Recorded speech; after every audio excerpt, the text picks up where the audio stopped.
What secrets does the dark hold? Find out after the title.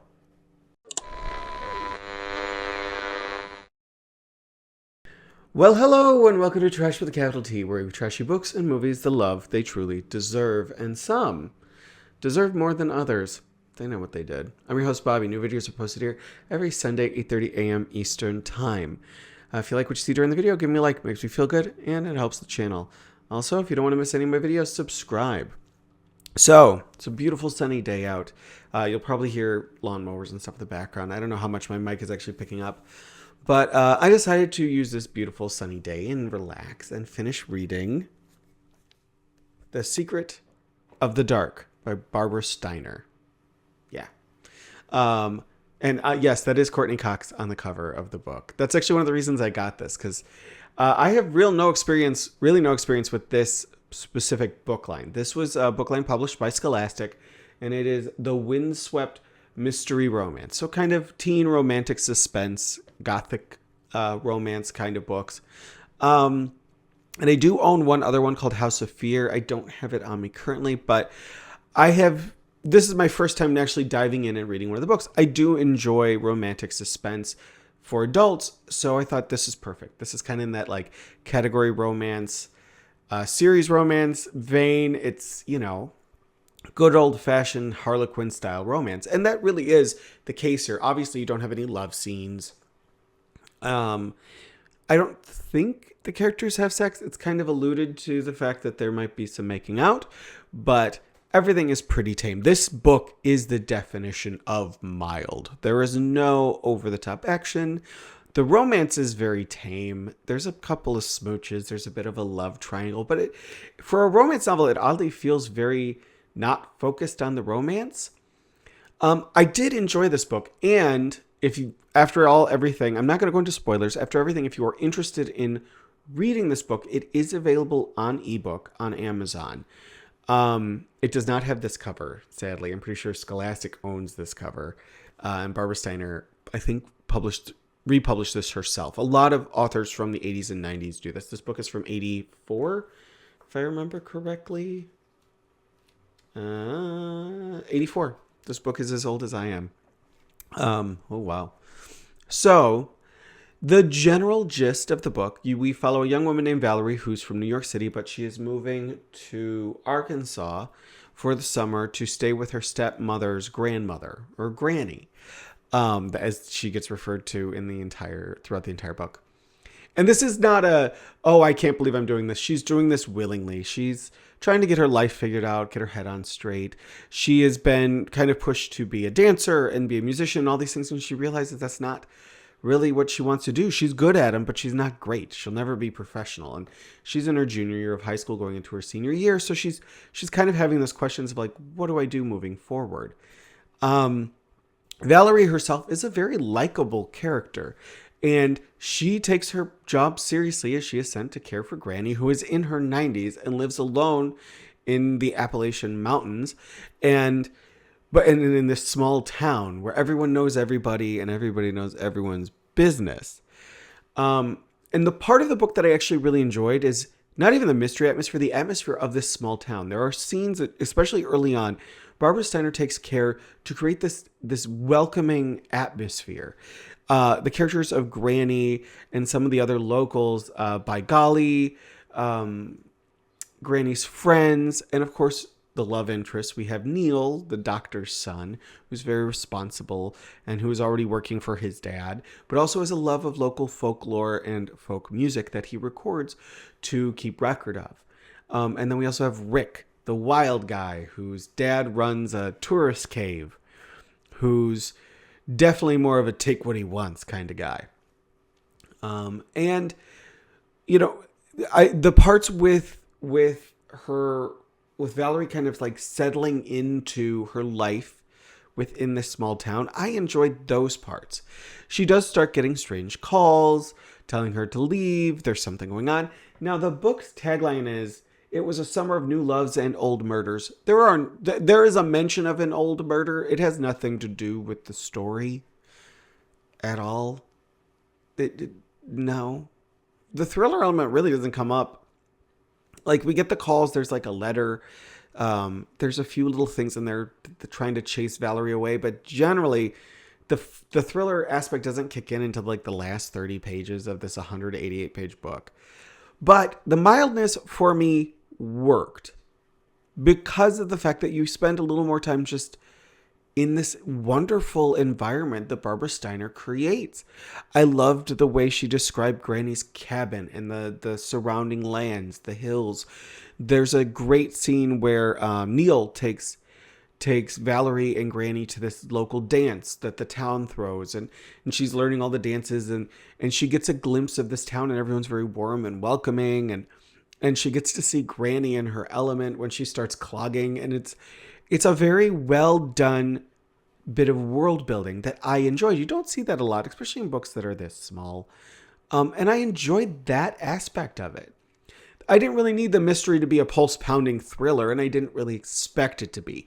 A lot of books from this time especially were very mild. Even when you get into like point horror, which Barbara Steiner also wrote for. I think she did The Mummy, and there's one or two others she did. But those books, when you read them, are fairly tame. Fear Street early on is fairly tame. And this even comes before that. Fear Street and Point were late 80s, early 90s. This is mid 80s. So I wasn't expecting anything shocking. I wasn't even expecting any deaths or anything like that. There's some great atmosphere built. There are some suspenseful moments involving caves and like going caving. And there's a great scene where Valerie is with the two guys, and they're going into this like large cave system off of Rick's tourist cave. And to do that, they have to go through this tight passageway. And the way Barbara Steiner wrote it, it was very claustrophobic. And actually and I am claustrophobic, so it kind of got my nerves up a little bit. So I did appreciate, like, there are moments in there, and the book moves. I was never bored. And it helps that Valerie is a likable character. She's responsible, intelligent. She cares for those around her. She doesn't come off as being above anybody. She is very accepting of, I'm in the small town. I want to learn more about this place. I will say, as is a problem with a lot of books from this time written for teenagers, the characters sound very old-fashioned. They sound very 1950s, very proper. The dialogue is kind of stiff and stuffy. That is something I definitely expect from these books. That's why when I think it was the Babysitter's Nightmare book, Alone in the Dark, that was one of the things I liked about that book, is that it did not sound old and stuffy. It didn't sound like it was attempting to be hip. This book sounds old and stuffy. Everyone sounds very 1950s. Also, characters like By Golly and Granny and Fleecy, her best friend, and some of the other characters, they are definitely written in dialect, and it's not always obvious what the dialect is trying to tell you. So just be aware of that. I did enjoy this book. I did check it because I use Goodreads, and I did check it out on there, and it has not great reviews. A lot of people did not like this, which I don't get. It's a very relaxing book. Like, when I pick up some of these, I expect them to be relaxing, enjoyable, exciting, but relaxing. And that is exactly what this book does. Now, I do think it's funny when they do describe Valerie in the book, she actually does look like Courtney Cox is pictured on the cover, with dark short hair and all of that. So it was easy in my head to just like cast Courtney Cox as the lead character. But this worked out. This was the perfect book for a lazy Saturday where the weather's nice. I open up the windows. I just wanted to chill, relax, and I didn't, it's low anxiety, low impact. So I do recommend it. And like I said, it's available. Sadly, it doesn't look like this. It's not part of a windswept line anymore, but it is available if you want to check it out. And actually, I am going to make a correction. On my Babysitter's Nightmare episode, I was talking about how I wish people would preserve these books, and that still stands. But that book is actually available on ebook. It was republished by the author. The Babysitter's Nightmare series, like this series, it had a different author for every book. So some of those authors do put their books back out, and have been over the last couple of years. So it's always worth checking to see if these books are still around. Obviously, they don't have the great, cool, nostalgic covers and all of that. And a lot of these authors are just putting them out on their own without the support of a publisher. So they don't really have the budget to make cool looking covers.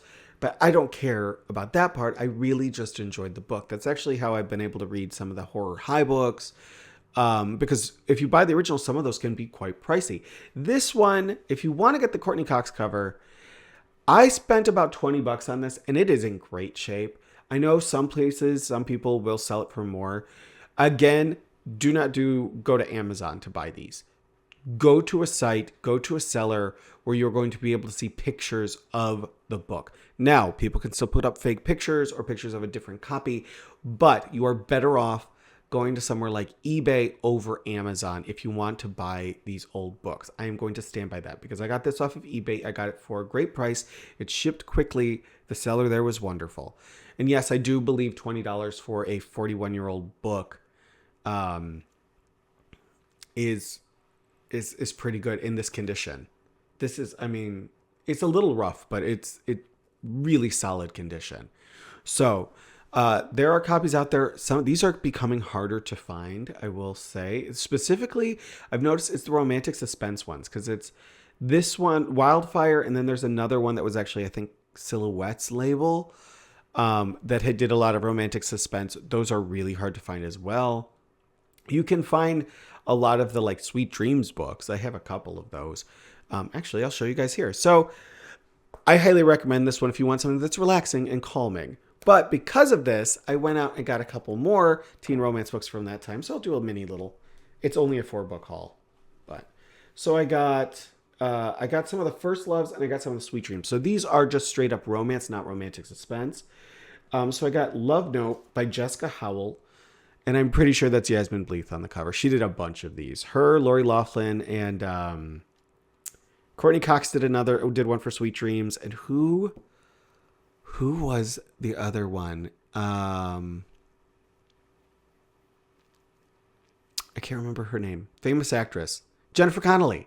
Jennifer Connelly did a bunch of these covers. I got Love Note. I've got People Like Us. I don't know what defines them. I'm pretty sure they're just normal straight white teenagers. But apparently they're special. And then I got Dancing in the Dark with this wonderful 80s. This cover is so 80s. Like, look at that. And the story itself, it's a girl who falls in love with her dance partner. It actually sounds kind of fun. And this is from 1985. Okay. Yeah, very 80s. And then this one I got, it was in the lot with the People Like Us and Love Note. And I read the plot description for this. And I was like, oh my God, this is going to read like a really bad TV movie. It sadly does have a big sticker right here. But the book is Te Amo Means I Love You by Deborah Kent. And the story is of a young Mexican woman moving from the inner city of Chicago to the wealthy suburbs and having to adjust and meeting a young man. It's basically trying to be a kind of West Side Story, but set in the Chicago suburbs. And I'm pretty, of course, characters are going to do a racism. This one actually has decent reviews, so I'm curious how it's going to turn out because I do plan on reading this in the very near future. But I saw this, and what really actually drew this to me was the Chicago setting, because that's where I grew up. I was not born in Chicago, but I was raised in the suburbs of Chicago. I went to college in downtown Chicago. So Chicago holds a special place in my heart. I do not live there anymore. But yeah, this one came out in 83. This one's even older than The Secret of the Dark. Okay. So there are going to be more of these. I also have Super Flirt, which is a Wildfire book. I think I showed that in my book haul. I got this one, and I do have another Windswept one. So you might see a few more of these romance ones get kind of peppered in among like the teen horror and teen suspense and stuff like that. I'm still trying to figure out the best, like the stuff that I find the most fun to talk about with you guys, because I've had an interesting experience with these videos. When I'm filming this, it's right around the time my video for Haunting Adeline dropped, and literally no one watched it. Not a person. But some of my other videos, I've got one video that's almost got 1,000 views. So it's very interesting seeing what people respond to and what they don't respond to. Sorry, my leg is really itchy. That's why you seem like dipping my shoulder. I need to moisturize more. But yeah, so I really enjoyed this book, and I do recommend it if you want to try out like a 1980s teen category romance. I definitely recommend. This is a decent place to start, and I might find better ones as I explore this kind of genre, because it's not something I'm super familiar with. I'm familiar with category romance for adults, just not so much the 1980s, 1990s teen market. Although I think by the 90s, this kind of book had kind of started to die off a little bit. You really didn't see it as much, because I remember growing up, I don't remember seeing these in the bookstores, or even on like paperback racks or anything like that. So, it was something that I missed, that I'm trying to check out and see, is this something that works for me? And hopefully you guys also enjoyed hearing me talk about it. So yeah, this will be interesting exploring more of these, but I think I'm going to keep up with just my normal YA teen fiction. We'll see what I do next. I've also mixed in some manga, so I'm a mood reader, so it kind of depends on that. But hopefully you guys are enjoying hearing me talk about a bunch of different stuff. So wrapping this up, general housekeeping. New videos posted every Sunday, 8:30 a.m. Eastern time. And this is probably, you guys probably already stopped watching because I started the end credits. But I do want to say, if you are familiar with this genre, the teen romance genre from this time specifically, because I know Point also did a romance line that was more popular in the 90s. Let me know in the comments any ones that you think I would enjoy, or any ones that you enjoyed. And if they're available, I'll hunt them down. But because I'm curious about that genre. I do love reading a good romance novel every once in a while, especially during the summer. Once the weather's nice, my brain's just like, romance novels are the perfect summer day read. All right, back to the housekeeping. New videos posted every Sunday, 8:30 a.m. Eastern time. If you liked what you saw during the video, give me a like. Makes me feel good and it helps the channel. And don't forget to subscribe so you do not miss any of my videos. And if you hit that little bell, it'll notify you that new videos are coming out. Although I am pretty consistent, so you don't really have to, my videos kind of release like clockwork. All right. And as I always try to say, and usually screw up, love what you love, enjoy what you're reading and watching, and have an amazing morning, afternoon, or evening. And I will see you guys in the next one. Bye, guys.